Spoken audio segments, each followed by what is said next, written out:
Hello, everybody. Welcome to Roll, Read Out Loud and Literacy. Anne Bryant here. I'm a children's author. I've written a number of standalone books, picture books, early readers, and novels and series, mainly series. And one of my series is called Ballerina Dreams. I've been reading from this series. It's for Key Stage 2 children over the last couple of days, and we're now up to chapter 4. Here's a reminder of Poppy. The book is called Poppy's Secret Wish.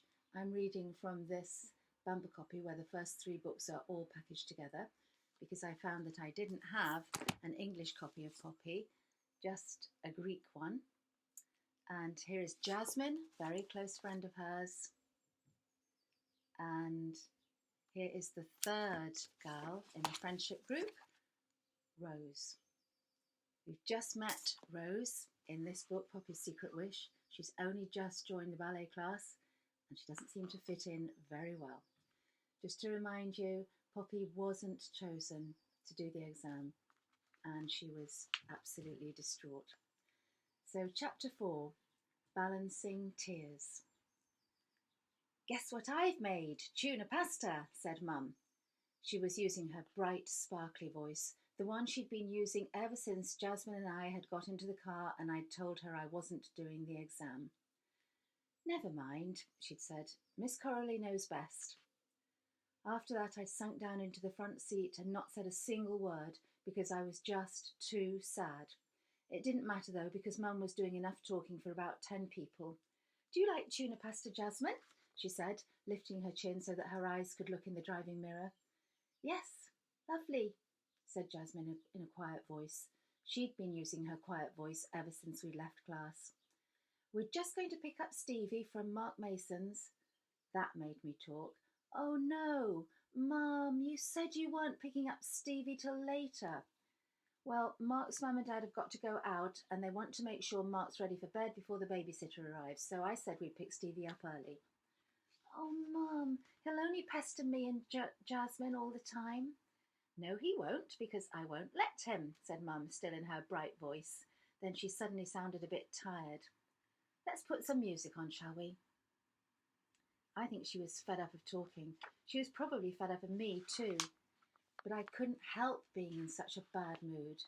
This was the worst day of my life, and now it was even worse because I was going to have to put up with my little brother hanging around when I'd got Jasmine for tea.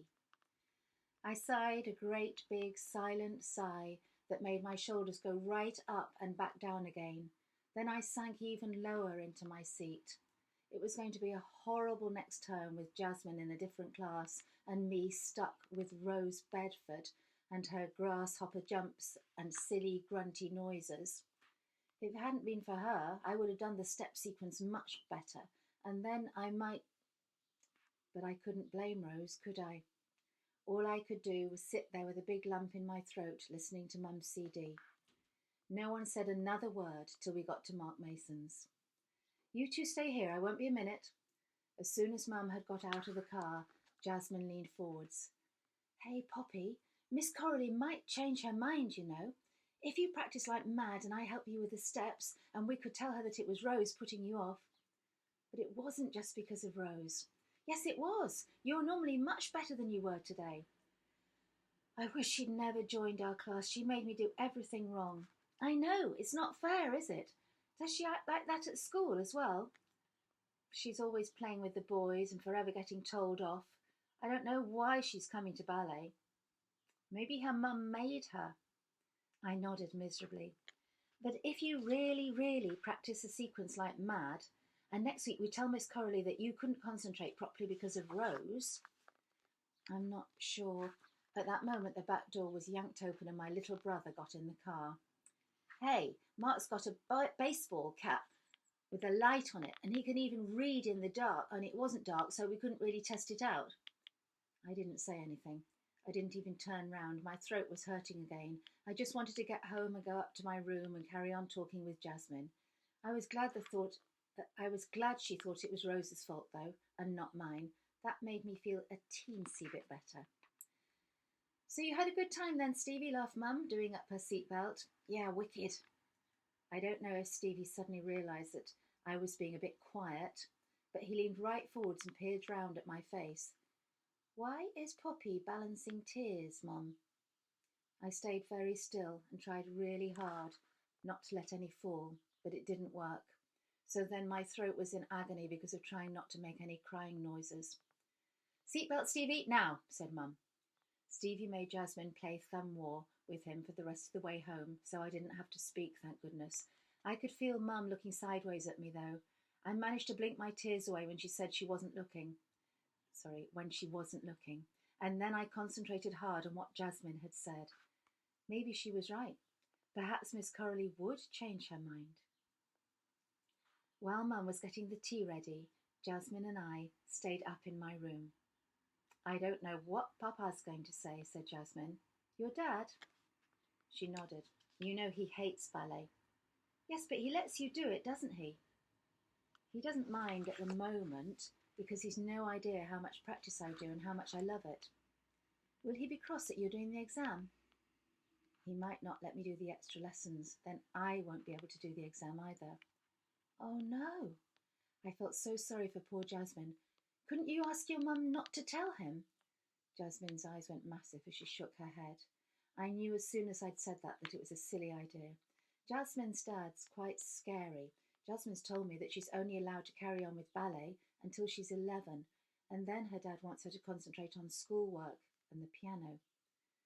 "You're not 11 for ages, Jasmine, so surely your dad won't mind." She did a big sigh. "I'll have to make sure he doesn't realise how much ballet practice I'm doing, otherwise he'll only start going on about how I'm neglecting my schoolwork and how unnatural it is to do all that stretching and turning out and everything. It's better than turning in." I knew I was sounding a bit stroppy, but I couldn't help it. I'd made myself remember Rose again. I felt quite sorry for Rose Bedford at first, but I don't now.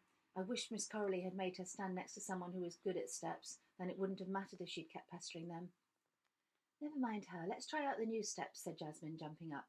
But before she could say sequence, my door was pushed open and Stevie stood there looking rather guilty. "It's tea time." "Have you been listening outside my bedroom door, Stevie?" "I only heard the bit about Rose Bedford. What did she do?" "Nothing," I said, but Jasmine had spoken at the same time.